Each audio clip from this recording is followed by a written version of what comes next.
Chapter 40. Rome divided, the Suevi, the Vandals, and the Burgundians. The wide extended name of Suevi filled the interior countries of Germany from the banks of the Oder to those of the Danube. They were distinguished from the other Germans by their peculiar mode of dressing their long hair, which they gathered into a rude knot on the crown of the head, and they delighted in an ornament that showed their ranks more lofty and terrible in the eyes of the enemy. Jealous as the Germans were of military renown, they all confessed the superior valor of the Suevi. The numerous tribes of the Vandals were spread along the banks of the Oder and the seacoast of Pomerania and Mecklenburg. The home of the Vandals, when we first meet with them in history, appears to correspond with the central and eastern part of Prussia. As the Roman Empire grew weaker, the Vandals pressed southward and eventually gave their name, Vandalici Montes, to the Riesengebirge, giant mountains between Silesia and Bohemia. They were conspicuous even among the chaste Teutonic warriors for their chastity. About the middle of the 4th century, the countries, perhaps of Lusace and Thuringia, on either side of the Elbe, were occupied by the vague dominion of the Burgundians, a warlike and numerous people of the Vandal race, whose obscure name insensibly swelled into a powerful kingdom and has finally settled on a flourishing province. In the year A.D. 405, the haughty Radagast, or Radagaisus, marched from the northern extremities of Germany almost to the gates of Rome, and left the remains of his army to achieve the destruction of the west. The Vandals, the Suevi, and the Burgundians formed the strength of this mighty host, but the Alani, who had found a hospitable reception in their new seats, added their active cavalry to the heavy infantry of the Germans, and the Gothic adventurers crowded so eagerly to the standard of Radagaisus that, by some historians, he has been styled the King of the Goths. 12,000 warriors, distinguished above the vulgar by their noble birth or their valiant deeds, glittered in the van, and the whole multitude, which was not less than 200,000 fighting men, might be increased by the accession of women, of children, and of slaves to the amount of 400,000 persons. This formidable emigration issued from the same coast of the Baltic, which had poured forth the myriads of the Cimbri and the Teutons to assault Rome and Italy in the vigor of the Republic. The king of the Confederate Germans passed without resistance the Alps, the Po, and the Apennines, leaving on one hand the inaccessible palace of Honorius, securely buried among the marshes of Ravenna, and on the other the camp of Stilicho, who had fixed his headquarters at Tassinum or Pavia, but who seems to have avoided a decisive battle till he had assembled his distant forces. Many cities of Italy were pillaged or destroyed, and the siege of Florence by Radagaisus is one of the earliest events in the history of that celebrated republic, whose firmness checked and delayed the unskillful fury of the barbarians. Florence was reduced to the last extremity, and the fainting courage of the citizens was supported only by the authority of St. Ambrose, who had communicated in a dream the promise of a speedy deliverance. On a sudden they beheld from their walls the banners of Stilicho, who advanced with his united force to the relief of the faithful city, and who soon marked that fatal spot for the grave of the barbarian host, A.D. 406.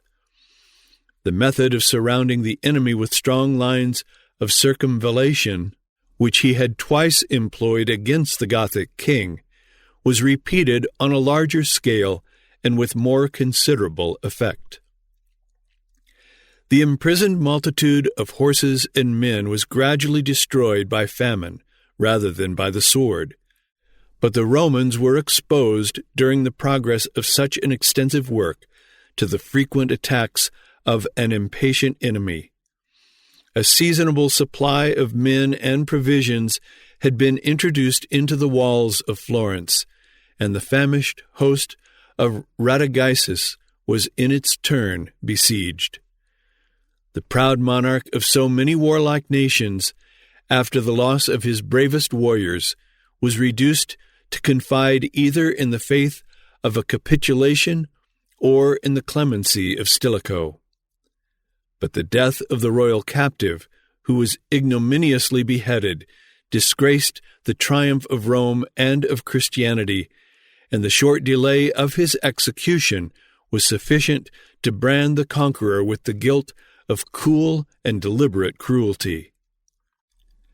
After the defeat of Radagaisus, 2 parts of the German host, which must have exceeded the number of 100,000 men, still remained in arms between the Apennines and the Alps, or between the Alps and the Danube. It is uncertain whether they attempted to revenge the death of their general, but their irregular fury was soon diverted by the prudence and firmness of Stilicho, who opposed their march and facilitated their retreat, who considered the safety of Rome and Italy as the great object of his care, and who sacrificed with too much indifference the wealth and tranquility of the distant provinces. The barbarians acquired from the junction of some Pannonian deserters the knowledge of the country and of the roads, and the invasion of Gaul, which Alaric had designed, was executed A.D. 406, December 31, by the remains of the great army of Radagaisus. The victorious Confederates pursued their march, and on the last day of the year, in a season when the waters of the Rhine were most probably frozen, they entered without opposition the defenseless provinces of Gaul. This memorable passage of the Suevi, the Vandals, the Alani, and the Burgundians, who never afterward retreated, may be considered as the fall of the Roman Empire in the countries beyond the Alps, and the barriers which had so long separated the savage and the civilized nations of the earth were from that fatal moment leveled with the ground.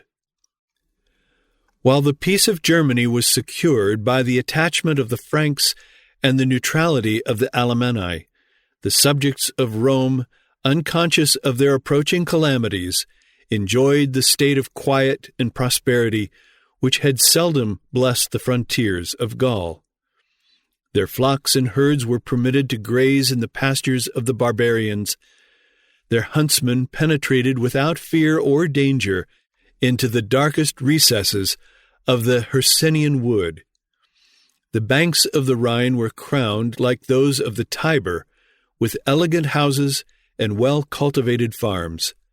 And if a poet descended the river, he might express his doubt on which side was situated the territory of the Romans. This scene of peace and plenty was suddenly changed into a desert, and the prospect of the smoking ruins could alone distinguish the solitude of nature from the desolation of man. The flourishing city of Mentz was surprised and destroyed, and many thousand Christians were inhumanely massacred in the church. Worms perished after a long and obstinate siege.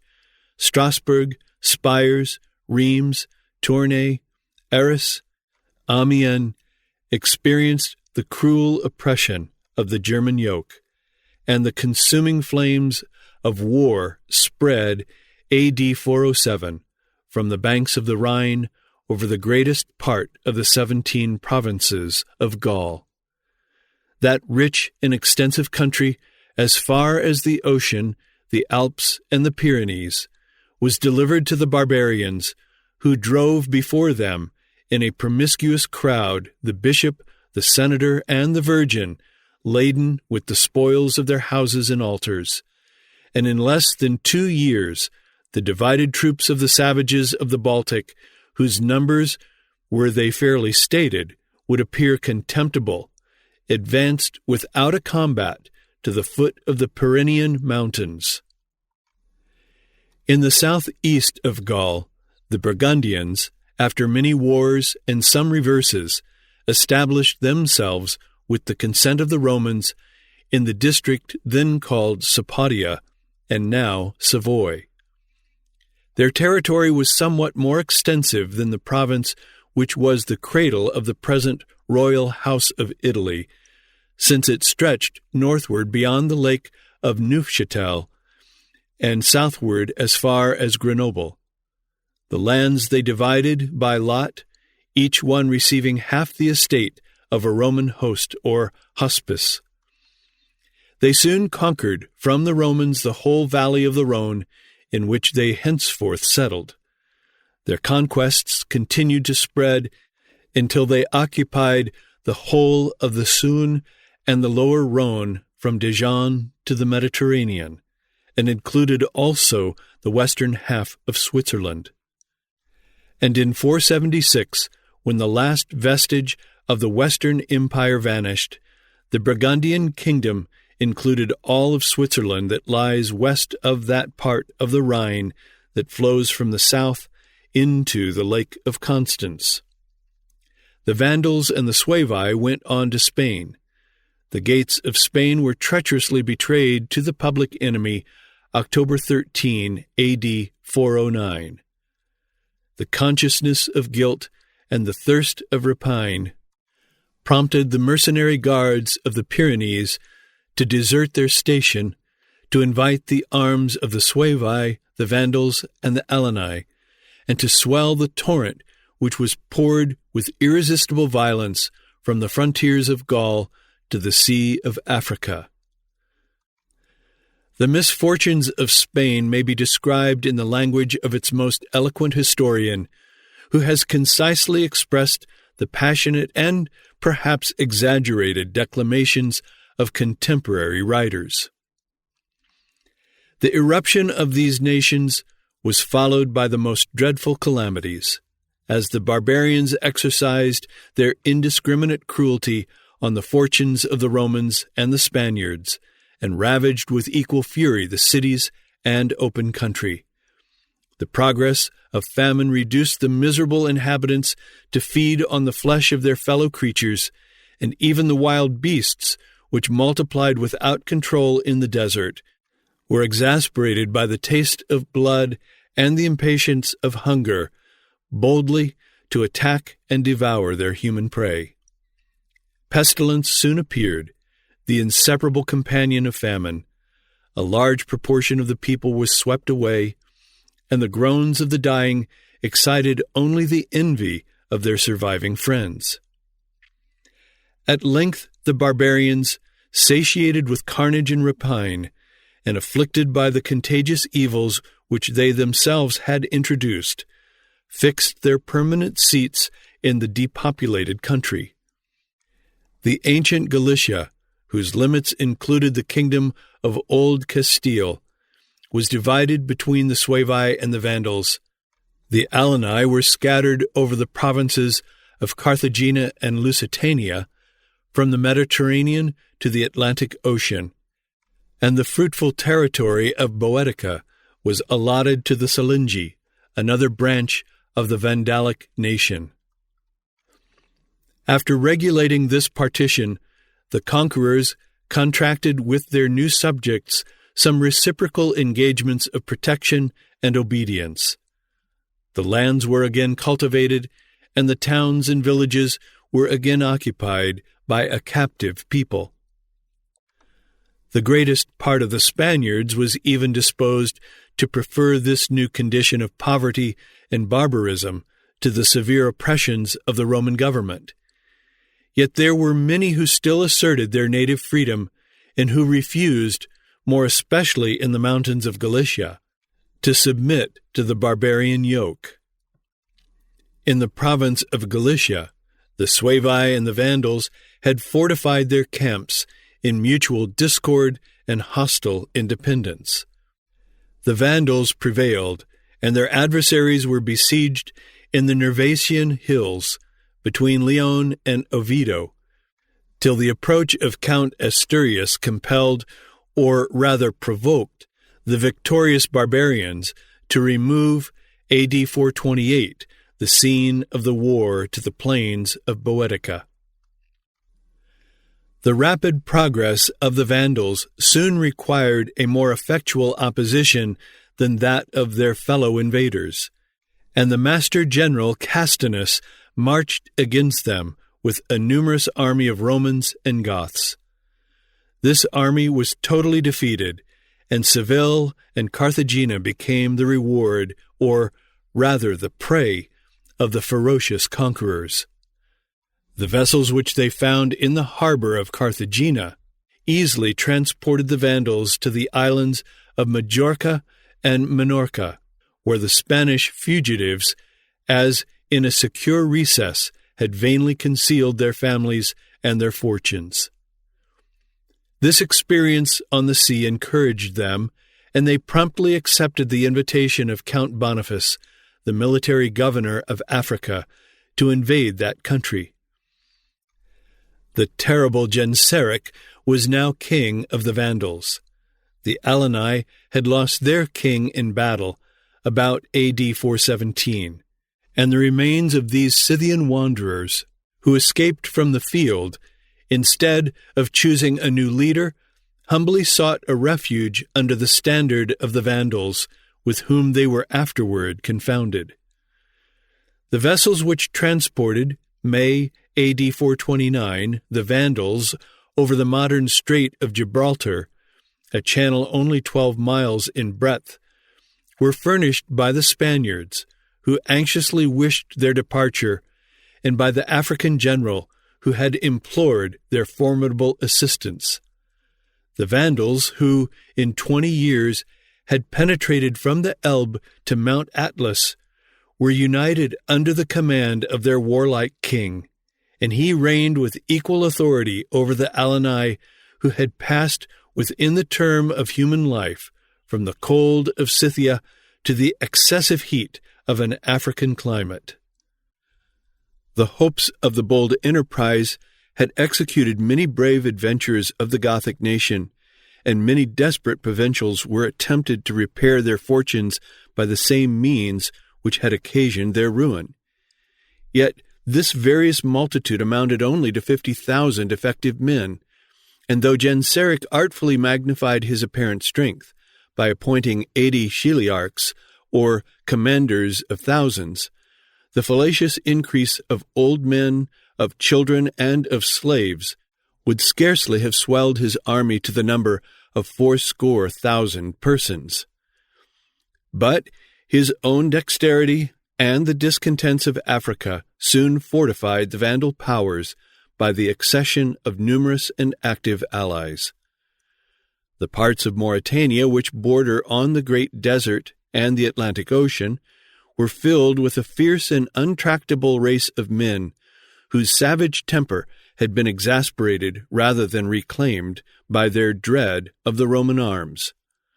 The wandering Moors, as they gradually ventured to approach the seashore and the camp of the Vandals, must have viewed with terror and astonishment the dress, the armor, the martial pride and discipline of the unknown strangers who had landed on their coast, and the fair complexions of the blue-eyed warriors of Germany formed a very singular contrast with the swarthy or olive hue which is derived from the neighborhood of the torrid zone.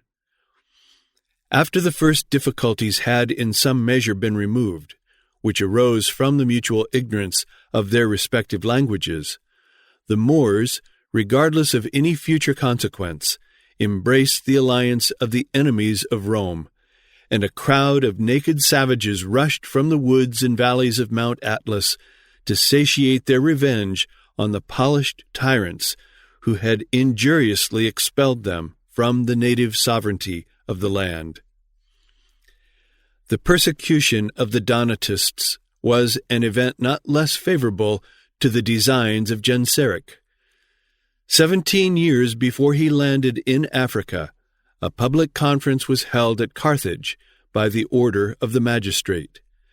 The Catholics were satisfied that, after the invincible reasons which they had alleged, the obstinacy of the schismatics must be inexcusable and voluntary, and the Emperor Honorius was persuaded to inflict the most rigorous penalties on a faction which had so long abused his patience and clemency.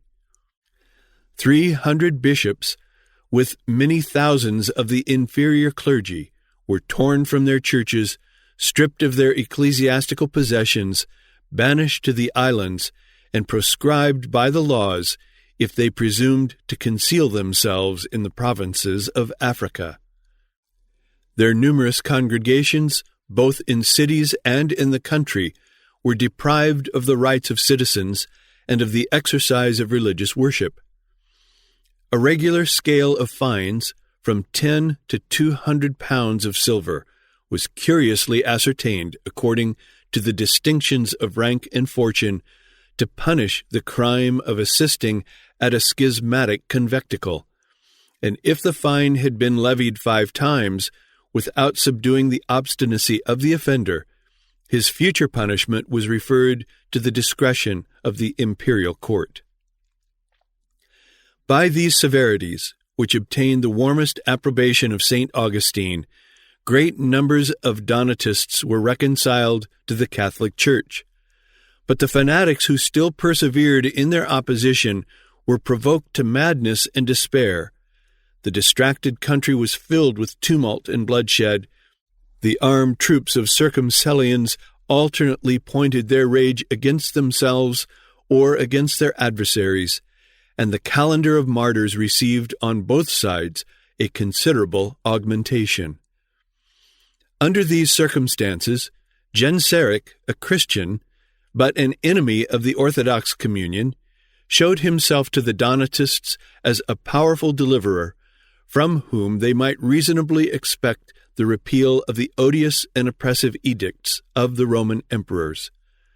The conquest of Africa was facilitated by the active zeal, or the secret favor, of a domestic faction.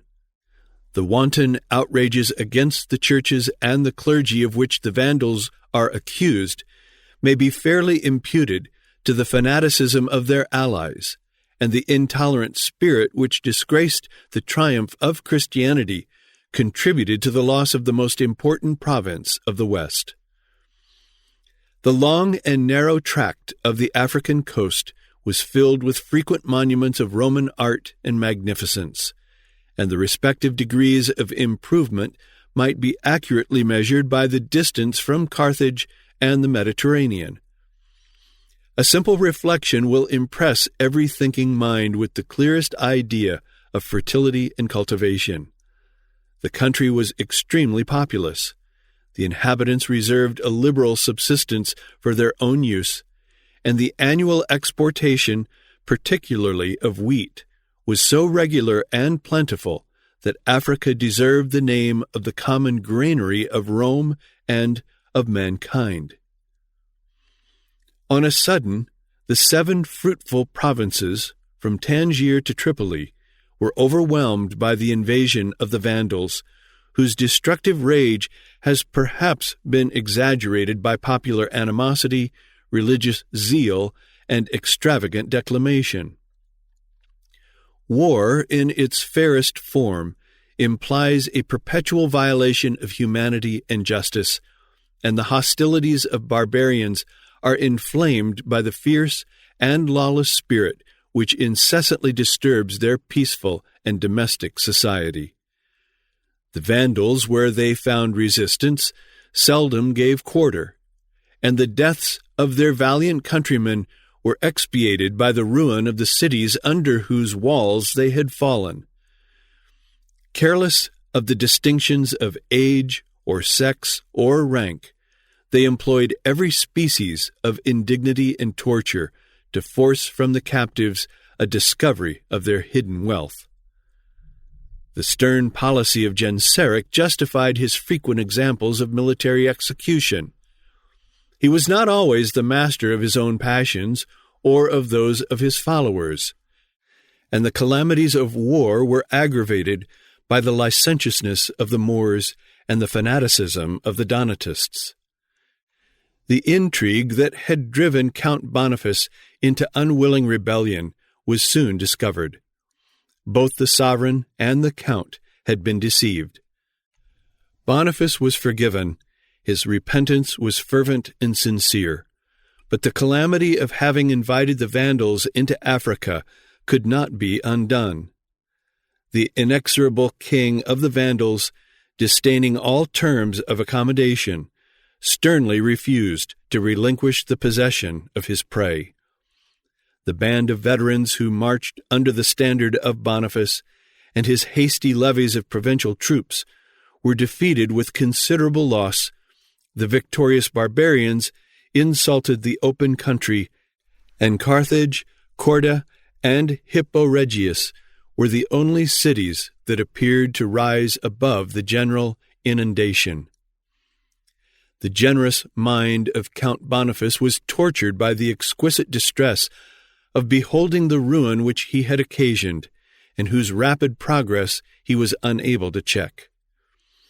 After the loss of a battle, he retired into Hippo Regius, where, May A.D. 430, he was immediately besieged by an enemy who considered him as the real bulwark of Africa.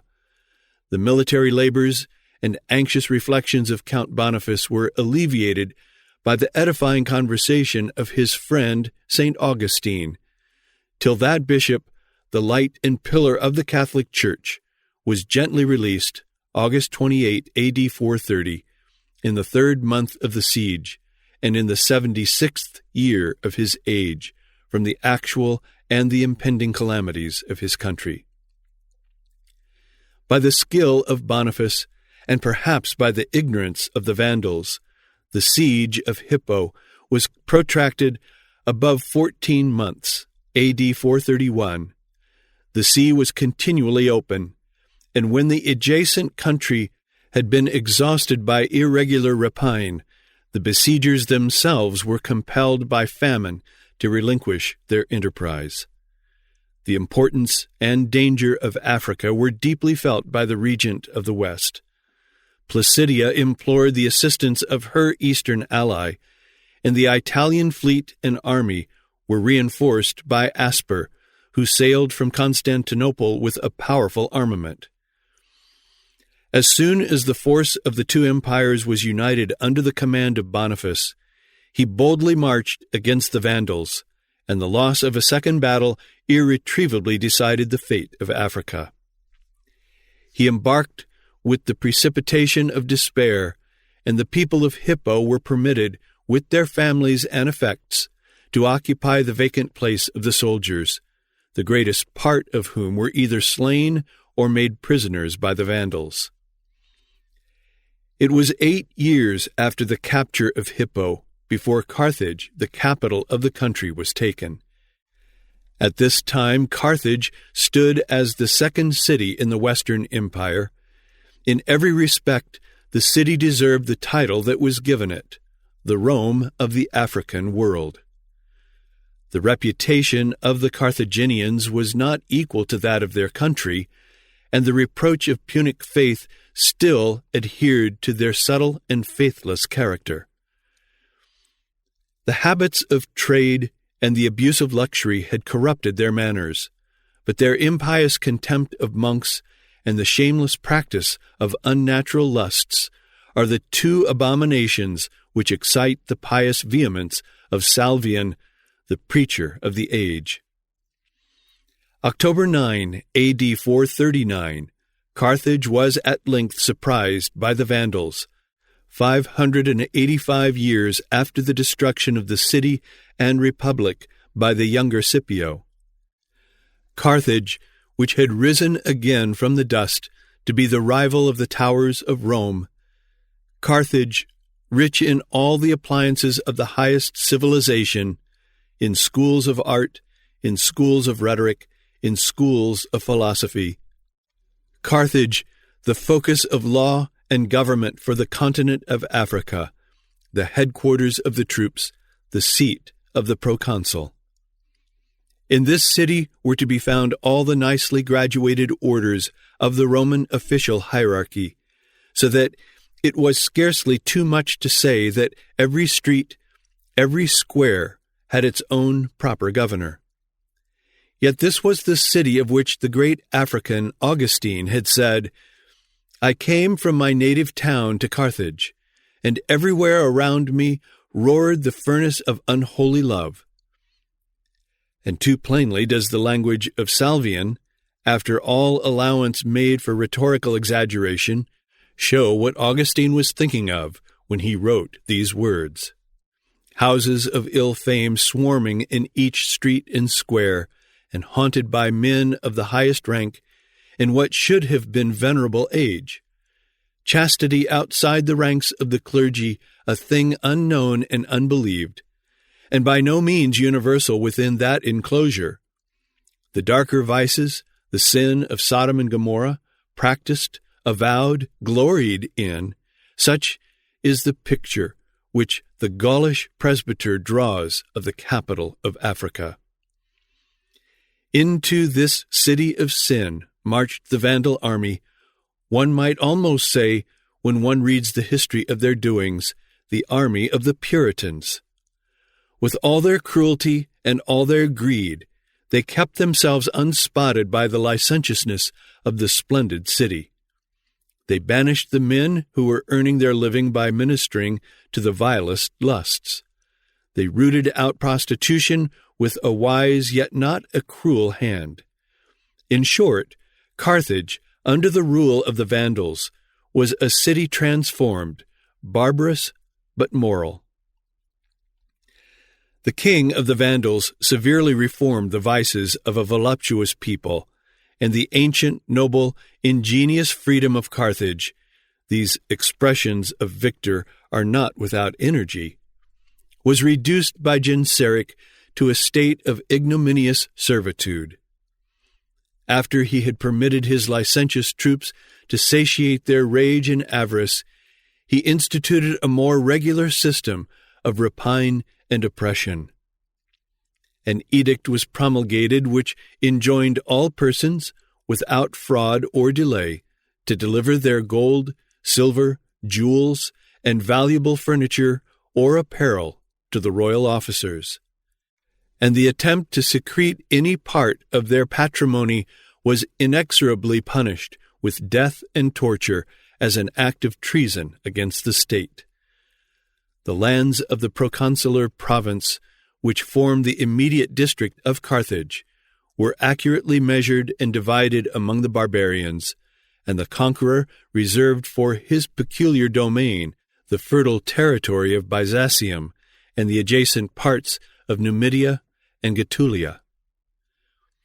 Thus the kingdom of the Vandals was permanently fixed in Africa, where it remained as long as it was a kingdom at all, and as long as the Vandals were a nation. The terrible Genseric became the tyrant of the sea, and before he died, in the fullness of years and of glory, he beheld the final extinction of the empire of the West. And of the three nations, the Suevi, the Vandals, and the Burgundians, the Vandals, as we know, ruled Africa from Carthage. The Burgundians were settled in the valley of the Rhone, and their chief capital was Lyon. The Suevi held the greater part of southern and western Spain, and their capital was Astorga.